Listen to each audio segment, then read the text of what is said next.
Shrimati V P സൂറ, PMA സലാം പറയുന്നത് സ്ത്രീ പുരുഷ തുല്യതയല്ല ലീഗിന്റെ നിലപാട്, സ്ത്രീക്കും പുരുഷനും തുല്യനീതി എന്നുള്ളതാണ്.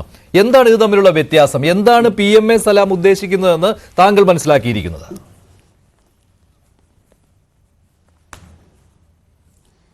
അത് PMA സലാം തന്നെ മറുപടി പറയണം. പിന്നെ ഞാൻ ഇതുവരെ കരുതിയിരുന്നത് മുസ്ലിം ലീഗ് ഒരു രാഷ്ട്രീയ പാർട്ടി എന്നാണ്. പക്ഷെ ഈ കുറച്ച് നാളുകളായിട്ട് മതസംഘടനകൾ നടത്തുന്ന ജൽപ്പനങ്ങൾ കേട്ട് അവരും ഒരു മതസംഘടനയായി പരിണമിക്കുന്നുണ്ടോ എന്നുള്ള ഒരു സംശയം എനിക്കുണ്ട്. ഒരു രാഷ്ട്രീയ പാർട്ടി എന്ന നിലയിൽ ഇത്തരം പ്രസ്താവനകൾ നടത്തുന്നത് വളരെ ഖേദകരമായ ഒരു കാര്യമാണ്. ഒന്ന്, ഇത് പ്രത്യേകം നമ്മൾ ശ്രദ്ധിക്കേണ്ട ഒരു കാര്യമുണ്ട്. PMA സലാം ഈ പ്രസ്താവനകൾ നടത്തുന്ന സന്ദർഭത്തിൽ തന്നെയാണ് ഇന്ത്യയിൽ വളരെ പ്രധാനപ്പെട്ട രണ്ട് കാര്യങ്ങൾ നടക്കുന്നത്. ഒന്ന്,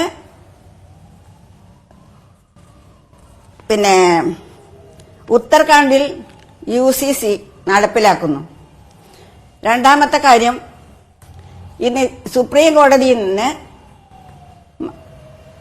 മതം വിട്ട ആളുകൾക്ക് ശരീഅത്ത് നിയമം ബാധകമാണോ എന്നുള്ളതിനെ കുറിച്ച് കേന്ദ്ര ഗവൺമെന്റിനോട് അഭിപ്രായം ചോദിച്ചിട്ടുണ്ട്.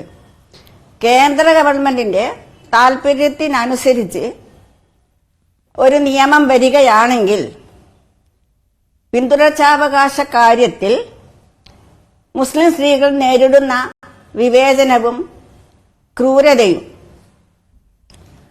ഇങ്ങനെ ഒരു നിയമം വന്നാൽ മുസ്ലിം സ്ത്രീകളെല്ലാം തന്നെ ഇസ്ലാം മതം വിടേണ്ടി വരുമോ? അതാണോ ഈ രാഷ്ട്രീയ പാർട്ടികളും മതസംഘടനകളും ആഗ്രഹിക്കുന്നത്? ഇസ്ലാം മതവിശ്വാസികൾക്ക്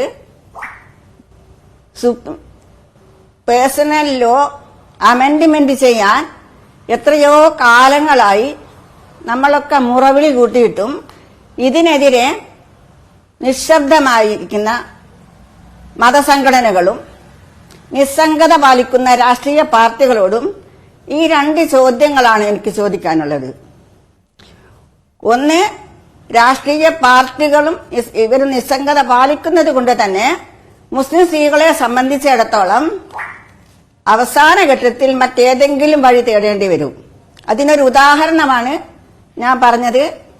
UCC കേന്ദ്രത്തിൽ ഉത്തരാഖണ്ഡിൽ നടപ്പിലാക്കിയിരിക്കുന്നു.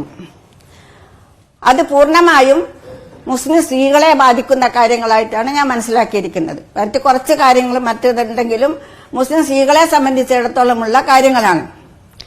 ആ കാര്യങ്ങളെല്ലാം മറച്ചു പിടിച്ചുകൊണ്ട് ഇവർ സ്ത്രീവിരുദ്ധത ഇങ്ങനെ പ്രഖ്യാപിച്ചുകൊണ്ട് നടക്കുകയാണെങ്കിൽ, മുമ്പ് EMS പറഞ്ഞതുപോലെ മുസ്ലിം സ്ത്രീകളെ സംബന്ധിച്ചിടത്തോളം അവസാന വാക്ക് അല്ലെങ്കിൽ അവസാനത്തെ ഒരു ശ്രമമെന്ന നിലയിൽ EMS പറഞ്ഞ ആ പാതയിലേക്ക് UCC ആവശ്യമാണ് എന്ന് തോന്നുന്ന തരത്തിലേക്ക് മറ്റുള്ളവർ സ്ത്രീകൾ സമരം ചെയ്യേണ്ട ഒരു കാലഘട്ടത്തിലേക്ക് മുസ്ലിം സ്ത്രീകൾ സമരം ചെയ്യേണ്ടതിലേക്ക് നയിക്കും. അതാണോ ഇവർ രണ്ടുപേരും ഈ രാഷ്ട്രീയ പാർട്ടികളും മതസംഘടനകളും ഉദ്ദേശിക്കുന്നത് എന്ന് എനിക്ക് അറിയേണ്ടതുണ്ട്. വ്യത്യസ്ത നിലപാടായിട്ട് താങ്കൾക്ക് തോന്നുന്നുണ്ടോ? മുസ്ലിം ലീഗിന് കാലാകാലങ്ങളായി ഇതേ നിലപാട് തന്നെയല്ലേ ഉള്ളത്?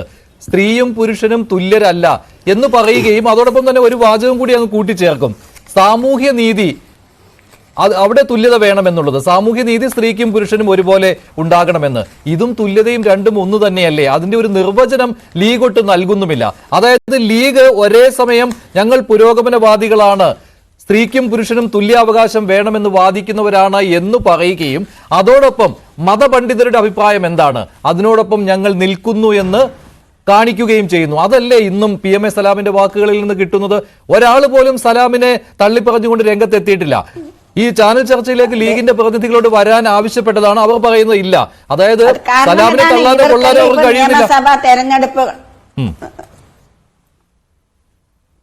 അല്ല, നിയമസഭാ തെരഞ്ഞെടുപ്പ് അടുത്ത് വരുന്ന കാലത്ത് മതസംഘടനകളുടെ വോട്ടാണല്ലോ ഇവരുടെയൊക്കെ ലക്ഷ്യം. മുസ്ലിം സ്ത്രീകളുടെ പ്രശ്നങ്ങൾ എത്ര ദയനീയമായിരുന്നാലും ഇവർ സ്ത്രീ സംരക്ഷണം എന്ന് പറയുകയും അവിടെ നിന്നെല്ലാം മാറി നിൽക്കുകയും ചെയ്യുന്നത് ഈ ഒരൊറ്റ വോട്ടവകാശത്തിന് വേണ്ടി, വോട്ടിന് വേണ്ടിയല്ലേ. വോട്ട് ബാങ്ക് മാത്രമാണ് ഇവരുടെയൊക്കെ ലക്ഷ്യം. അതിപ്പോ നമുക്ക് കുറച്ച് നേരത്തെ അറിയാവുന്നതല്ലേ. പിന്നെ മുസ്ലിം ലീഗിൽ തന്നെയുള്ള പെൺകുട്ടികളെ എന്തായിരുന്നു ചെയ്തത്? അവരൊക്കെ പിന്നെ എല്ലാവരും മാറിയില്ലേ? എല്ലാവരും അവരുടേതായ രീതിയിലേക്ക് തന്നെ മാറിയില്ലേ? ഇത് ഒരു തരം എന്താ പറയാ, ഇത് രാഷ്ട്രീയത്തിന് വേണ്ടി എന്തും ചെയ്യാമെന്നുള്ളതാണ്. ഞാൻ മനസ്സിലാക്കുന്നത് എല്ലാ നവോത്ഥാന സംഗതികളും രാഷ്ട്രീയ പാർട്ടികളിൽ കൂടിയാണ് വരേണ്ടത്. ആ രാഷ്ട്രീയ പാർട്ടികൾ നിരന്തരമായി സ്ത്രീവിരുദ്ധത ഇങ്ങനെ പാടിക്കൊണ്ട് നടന്ന് സ്വബൈ നിസ്കരിച്ചു കഴിഞ്ഞാൽ ഒരു ദിക്റ് ചെല്ലലുണ്ട്. ആ ദിക്റ് ചെല്ലുന്നതിന് പകരം ഇപ്പൊ ഇവരൊക്കെ ചൊല്ലിക്കൊണ്ട് നിൽക്കുന്നത് സ്ത്രീവിരുദ്ധതയാണ്. സ്ത്രീ സമത്വമില്ല, ലിംഗനീയതയില്ല, ഇതിങ്ങനെ ഉരുവിട്ടുകൊണ്ടേയിരിക്കുകയാണ്. ആ ഒരു പ്രശ്നമാണോ ഇപ്പൊ ഇവിടെ വിലപ്പെടുന്നത്? അടിസ്ഥാനപരമായ ഇത്തരം കാര്യങ്ങളാണ് ചർച്ച ചെയ്യേണ്ടത്. അത് ചർച്ച ചെയ്യപ്പെട്ടേ മതിയാവൂ. അല്ലെങ്കിൽ കൃത്യമായി നമ്മൾ മറ്റുള്ള രീതിയിലേക്ക് നീങ്ങേണ്ടി വരും. അതുകൊണ്ടാണ് പറയുന്നത്, ഇത്തരം വൃത്തികെട്ട വാക്കുകൾ ഉപേക്ഷിച്ചുകൊണ്ട് കൃത്യമായ രാഷ്ട്രീയ നിലപാട് സ്വീകരിക്കുകയും രാഷ്ട്രീയമായ നിലപാട് പറയുകയും ചെയ്യണം. ഒന്നുകിൽ രാഷ്ട്രീയ പാർട്ടിയായിട്ട് നിൽക്കണം, അല്ലെങ്കിൽ മതസംഘടനയായിട്ട് നിൽക്കണം. ഇതെന്ത് കളിയാണ്? സ്ത്രീകളെ മാത്രം എല്ലാവർക്കും, രാഷ്ട്രീയ പാർട്ടികളായാലും മതസംഘടനകളായാലും സ്ത്രീകൾക്ക് നേരെ മെക്കിട്ട് കയറുന്ന ഒരു പരിപാടിയാണ്. സ്ത്രീകൾ എന്ത് ചെയ്യുന്നത്? സ്ത്രീകൾ അങ്ങനെ, ഇതൊന്നും പുരുഷന്മാർക്ക് ബാധകമല്ല. പുരുഷന്മാരാണെങ്കിൽ ഇത് ശരീഅത്ത് മുഴുവനും പുരുഷന്മാരതാ. സ്ത്രീകൾക്ക് ശരീഅത്തില്ല. സ്ത്രീകൾ മതത്തിലില്ല, മതമുള്ളവരുമില്ല, മതമില്ലാത്തവർക്കുമില്ല അവകാശങ്ങൾ.